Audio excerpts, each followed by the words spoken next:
আসসালামু আলাইকুম। মনসুর অনলাইন স্কুলের পক্ষ থেকে সবাইকে স্বাগতম। প্রিয় শিক্ষার্থী বন্ধুরা, আজকে আমি তোমাদের সাথে যে ভিডিওটি শেয়ার করতে যাচ্ছি সেটি হলো ক্লাস 7 আইসিটি অর্থাৎ ক্লাস সপ্তম শ্রেণীর তথ্য ও যোগাযোগ প্রযুক্তি। আর চ্যাপ্টারটা হচ্ছে 1 পেজ 3। ওকে, এই 3 নাম্বার পেজ নিয়ে আজকে তোমাদের সাথে আমি শেয়ার করব। দেখো এখানে কি বলছে। কোনো মানুষের সাথে টেলিফোনে যোগাযোগ করতে পারার কারণে আমাদের জীবনের মান এখন অনেক বেড়ে গেছে। তারপর দেখো, অনেক কম পরিশ্রমে আমরা এখন অনেক কিছু করতে পারি যেটা আগে কল্পনাও করতে পারতাম না। দেখো বিনোদনে কি বলছে, তথ্য ও যোগাযোগ প্রযুক্তি দিয়ে আমরা যে শুধু কাজ করতে পারি তা নয়, এটা এখন বিনোদনেরও চমৎকার মাধ্যম হয়ে দাঁড়িয়েছে। আগে গান শোনার জন্য মানুষকে আলাদাভাবে কোনো একটা যন্ত্র কিনতে হতো, এখন মোবাইল টেলিফোনেই সে গান শুনতে পারে। একটা সময় ক্যামেরা ছিল শুধু ধনীদের ব্যবহারের বিষয়, এখন সাধারণ স্মার্টফোন দিয়েই যে কোনো মানুষ ছবি তুলতে পারে, ভিডিও করতে পারে। মোবাইল টেলিফোন ধীরে ধীরে বুদ্ধিমান একটা যন্ত্র হয়ে দাঁড়াচ্ছে। তারপরে দেখো কি বলছে, এটা দিয়ে অনেক ধরনের কাজ করা যায়, ঠিক সেরকম কম্পিউটারের ছোট হতে শুরু করছে। ডেস্কটপ থেকে ল্যাপটপ, ল্যাপটপ থেকে নোটবুক, নোটবুক থেকে স্মার্টফোন, অর্থাৎ আমাদের হাতে এমন একটা যন্ত্র চলে এসেছে যেটা দিয়ে আমরা অসংখ্য কাজ করতে পারি। অর্থাৎ একটা সময় যখন কম্পিউটার আবিষ্কার করে তখন কিন্তু কম্পিউটার একটা মানে যে কি বলে যে একটা ঘরের মতন ছিল, এত বড় ছিল সুপার কম্পিউটার। ঠিক আছে, তারপর আস্তে আস্তে আস্তে আস্তে কালের তথ্য প্রযুক্তির কল্যাণে সেগুলো আস্তে আস্তে ছোট হতে থাকে। একটা সময় কি কম্পিউটার, তারপরে ল্যাপটপ, তারপরে ল্যাপটপ থেকে কি নোটবুক, তারপরে এন থেকে আবার কি অ্যান্ড্রয়েড ফোন। এভাবে কিন্তু দিন যত যাচ্ছে প্রযুক্তি উন্নত হচ্ছে, আর সেই সঙ্গে সঙ্গে এর ইগুলো কি হচ্ছে, ছোট হয়ে যাচ্ছে এবং মানুষের নাগালের ভিতরে চলে আসছে, সেটাই বলছে। তারপর দেখো এখানে কি কি বলছে, জিপিএস পৃথিবীর যে কোনো জায়গার অবস্থান বের করে ফেলতে পারে। জিপিএস কি? জিপিএস হচ্ছে হলো পৃথিবীর যে কোনো জায়গার অবস্থান কি করতে পারে, বের করে ফেলতে পারে, রাইট? তাহলে দেখো এখানে জিপিএস সম্পর্কে কি বলছে। গাড়ি চালিয়ে কোথায় যাওয়ার প্রথম শর্তই হচ্ছে হলো আমাদের পথঘাট চিনতে হবে, রাইট? কোথাও তুমি যদি অচেনা কোনো রাস্তায় যদি বের হও তাহলে প্রথমে তোমাকে কি করতে হবে, রাস্তাঘাটটা চিনতে হবে। দেখো জিপিএস এর কাজটা কি, কেউ যদি পথঘাট চিনতে না পারে তাহলে সে কেমন করে গন্তব্যে পৌঁছাবে। অথচ মজার ব্যাপার হলো, কোথাও যেতে হলে এখন কাউকে পথঘাট চিনতে হয় না।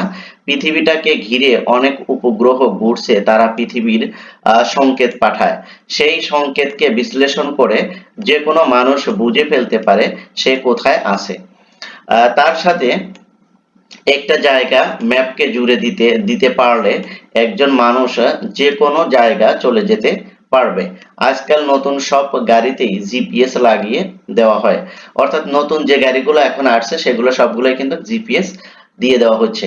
কোথাও যেতে হবে সেটি জিপিএস এ ঢুকিয়ে দিলে জিপিএস গাড়ির ড্রাইভারকে সঠিক পথ কি বাতলা দিয়ে গন্তব্যে পৌঁছে দিতে পারবে। 12ই মে 2018 সালে বাংলাদেশে প্রথম স্যাটেলাইট মহাকাশ প্রেরণ করা হয়। বঙ্গবন্ধু স্যাটেলাইট 1 নামের এই মহাকাশ যানটি যুক্তরাষ্ট্রের কেনেডি মহাকাশ কেন্দ্র থেকে উৎক্ষেপণ করা হয়। নিজস্ব স্যাটেলাইটের অধিকারী দেশগুলোর মধ্যে বাংলাদেশ পৃথিবীর 57তম দেশ হিসেবে পরিচিতি পায়। দেখো এখান থেকে একটা শর্ট কোশ্চেন হতে পারে, এই শর্ট কোশ্চেনটা যে মহাকাশ অধিকারীর কি স্যাটেলাইটের নিজস্ব স্যাটেলাইটের অধিকারী দেশগুলোর মধ্যে বাংলাদেশের অবস্থান কততম, 57তম। এই যে এটা একটু খেয়াল রাখবে, ঠিক আছে? এখান থেকে একটা কোশ্চেন হতে পারে। দেখো এখানে আমরা যেটা আলোচনা করলাম যে মোস্ট ইম্পর্টেন্ট হচ্ছে হলো যে বিনোদনের ক্ষেত্রে আমরা এখন কিভাবে আমাদের প্রযুক্তিগুলো ব্যবহার করছি এবং আগে আমরা বিনোদন পেতে আমরা কি কি প্রযুক্তি ব্যবহার করতাম সে সম্পর্কে বলেছে। আর বলেছে হলো জিপিএস, অর্থাৎ জিপিএস এমন একটা সিস্টেম যেখানে তোমার আর পৃথিবীর যে কোনো প্রান্তেই তুমি থাকো না কেন বা যেখানেই যেতে চাও না কেন তোমাকে আর কারো সহযোগিতা লাগবে না, শুধু জিপিএস টা ফলো করলেই এখান থেকে তুমি যে কোনো জায়গায় তুমি যেতে পারবে, কাউকে কোনো কিছু জিজ্ঞাসা করতে হবে না। তার সাথে আমরা সবচেয়ে বেশি করব যে এই যে দলগত কাজটা, এটা একটু দেখো দলগত কাজে কি বলছে। মনে করো তুমি ঠিক করেছো কোনো ধরনের তথ্য প্রযুক্তি ব্যবহার না করে তোমার দিন কাটাবে।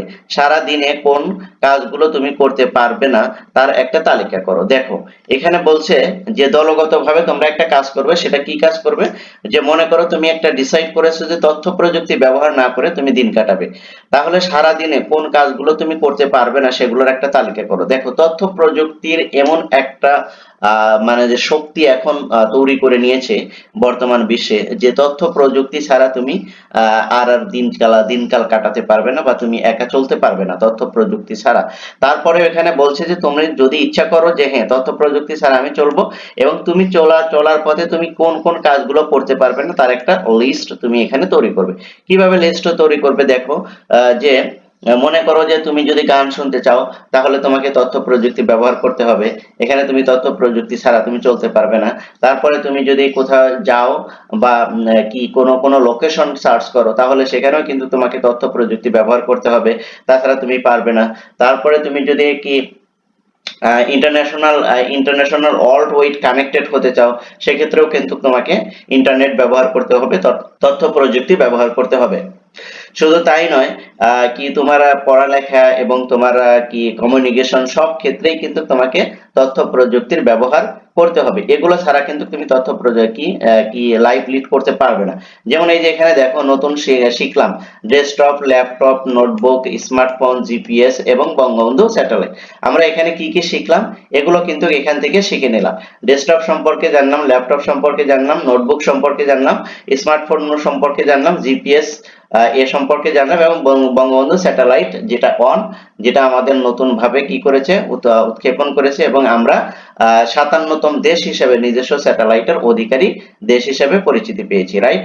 সো এগুলো কিন্তু তুমি কিন্তু ইজি ভাবে কিন্তু করতে পারবে। আর এখান থেকে তুমি একটু দলগত ভাবে না চিন্তা করে তুমি নিজেই বাসায় বাসায় চিন্তা করে দেখবে যে কিভাবে তুমি এই তথ্য প্রযুক্তি ছাড়া তুমি কোন কোন কাজগুলো তুমি করতে পারছো না। অনেক কাজ তুমি পাবে যেগুলো তুমি তথ্য প্রযুক্তি ছাড়া করতে পারবে না। আশা করি তোমরা এই কাজটা খুব ভালোভাবে করতে পারবে। তারপরেও যদি না পারো তাহলে তোমরা আমাকে অবশ্যই জানাবে কমেন্ট সেকশনে, আমি তোমাদের কমেন্টসের রিপ্লাই দেবো। থ্যাংক ইউ সো মাচ, আল্লাহ হাফেজ।